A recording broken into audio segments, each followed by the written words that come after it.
Chapter 7, State and Local Legislatures. You know what to do here. Now that we've gone through the process of gathering ourselves together in groups based on beliefs, ideologies, and stuff like that in order to gain political strength, now we're going to divide ourselves back up again. In political action, there's a need to divide things up geographically. This is for several reasons. One is to determine who lives where, so that those who run for office come from the area they represent, for dividing people up into roughly equal-sized chunks so that there's a sense of fairness and equality to the system. And it also helps researchers identify trends and demographics of an area so that they can better focus their message to those key people or to those potential constituents. Key terms time. The process of figuring out how to distribute the seats in the legislature so that the idea of equality and fairness is best served, it's called apportionment. They count the noses, they figure out how many people are where, and then right after that, they draw the lines on the map so the geographic boundaries can be set in a process called districting. When these processes are done again, it's called reapportionment and redistricting. But the problem is that in some parts of the country, the apportionment and districting processes were neither equal nor fair. Some states had not taken population growth into effect, so there were few people electing representatives in one area than in another area. This unfairness and inequality is called malapportionment. And your book on 166 and 167 has a couple paragraphs of instances of malapportionment. It usually happens when legislatures don't take population growth and population movement into effect.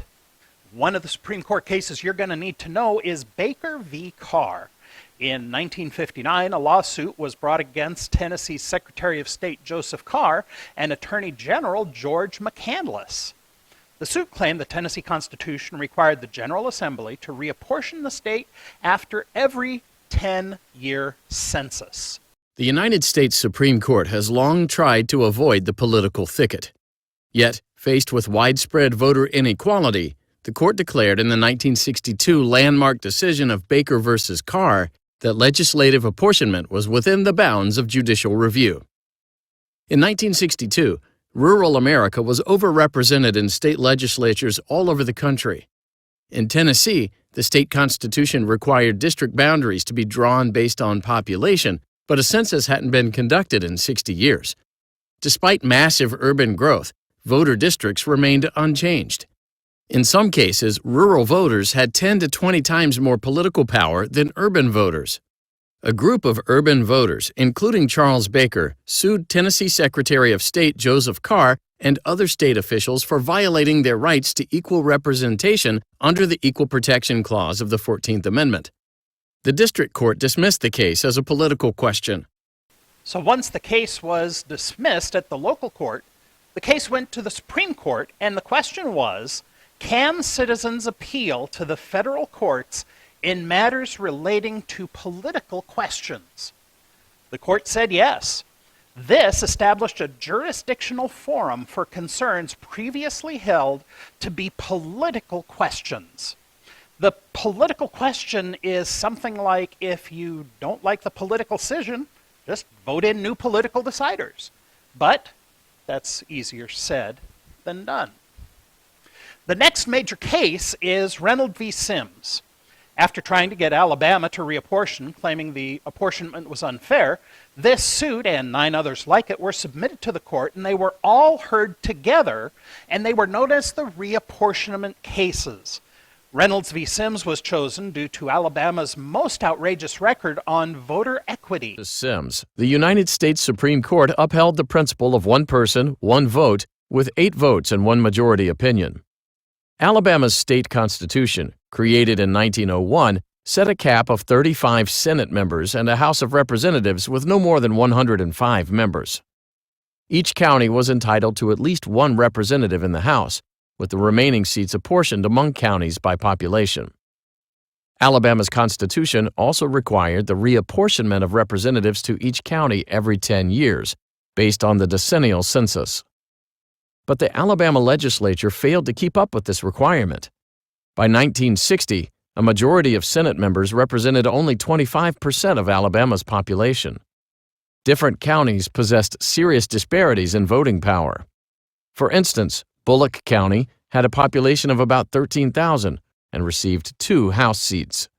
Meanwhile, Mobile County, with a population of well over 300,000, had only 3 House seats. In the Senate, Jefferson County, with over 600,000 people, had only 1 seat. This was the same voting power as counties with only about 15,000 people. In 1961, Sims and other voters in Jefferson County sued Reynolds, an election official, and the state of Alabama. They alleged that the last apportionment of the Alabama legislature was based on the 1900 federal census, despite the requirement of reapportionment using a new population count every 10 years. Sims asserted that over the prior 60 years, county populations grew unevenly, and as a result, voters in newly expanded counties were denied equal protection of the laws. Sims moved for a preliminary injunction to stop future elections until the legislature reapportioned itself according to updated population data. The district court denied the injunction, but held that the inequality of the existing representation in the Alabama legislature violated the 14th Amendment. The district court also found that Alabama's proposed reapportionment solutions failed to remedy the constitutional violation. Reynolds filed a direct appeal to the United States Supreme Court. So the question before the Supreme Court was essentially, is it equal protection of laws when representation is unequal? And the answer was no. The 14th Amendment guaranteed the equal protection of laws to all persons, and the reapportionment cases were decided in the light that that rule should be one man, one vote, rather than the way it was, where a minority, carefully placed throughout the districts, had the potential to elect a majority in the legislature. The Supreme Court said the states have to redistrict after every census so that people are represented in accordance with the letter of the law as stated in Reynolds.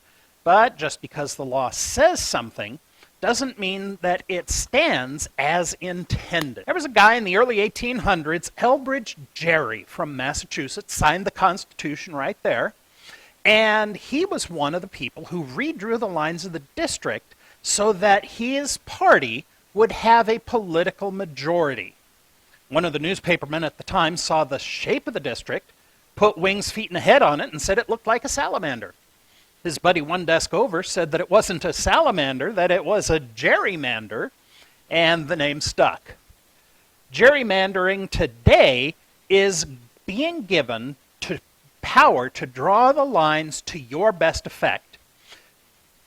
If that's the case, do you suppose there's potential for abuse?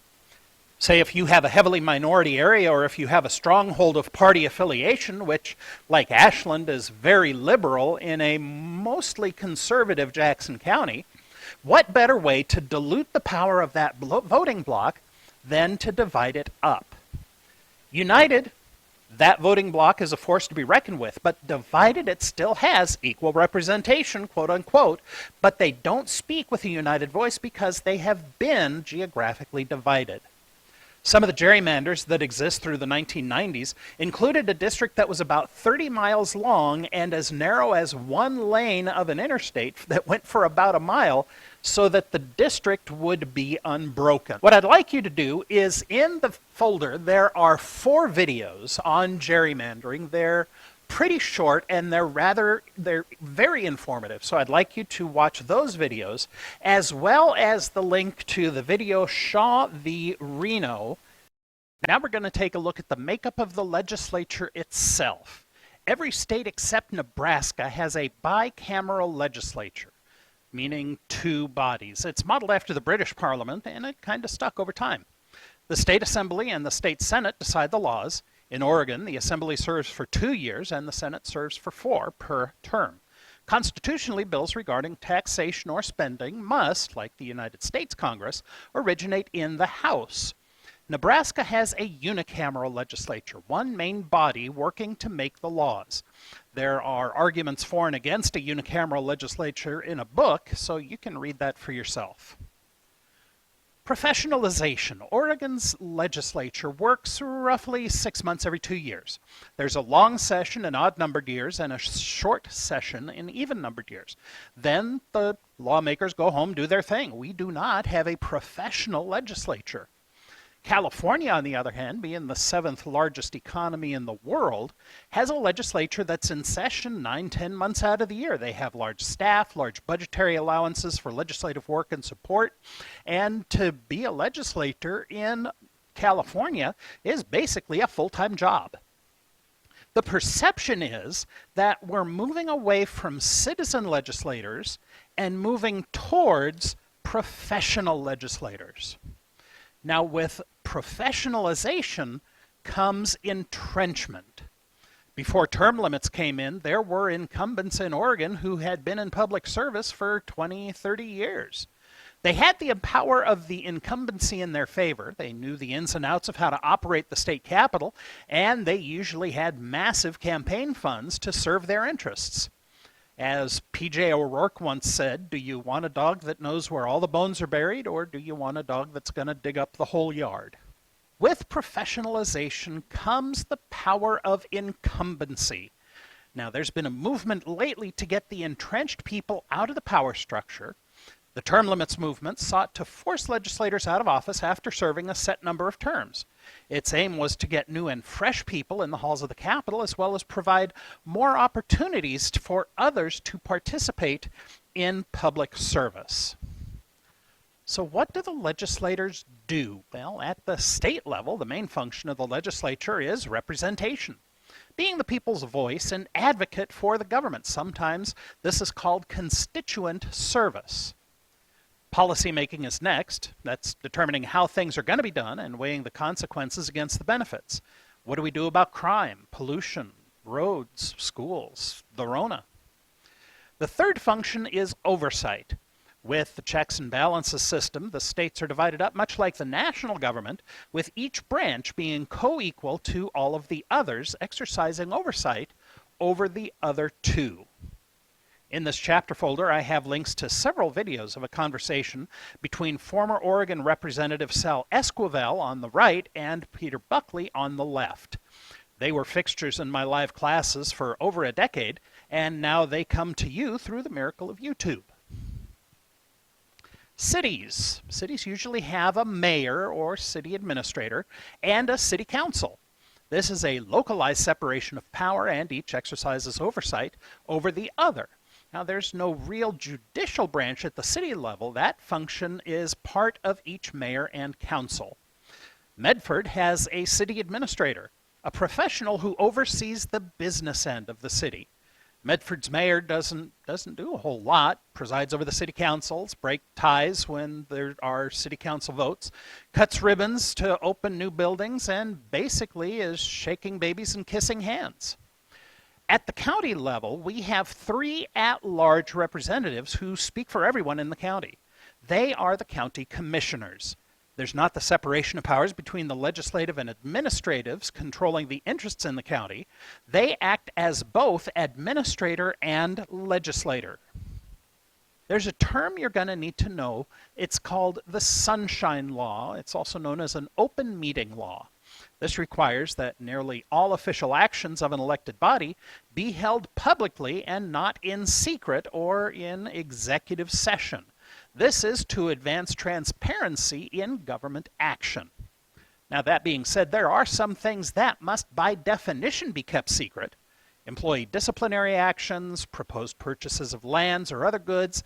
If the details of these actions were publicized, then the government would be at a distinct disadvantage.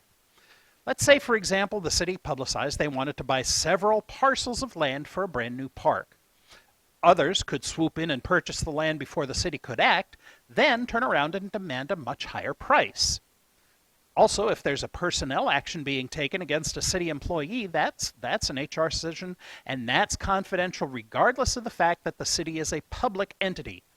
These types of confidentialities extend to private as well as public businesses.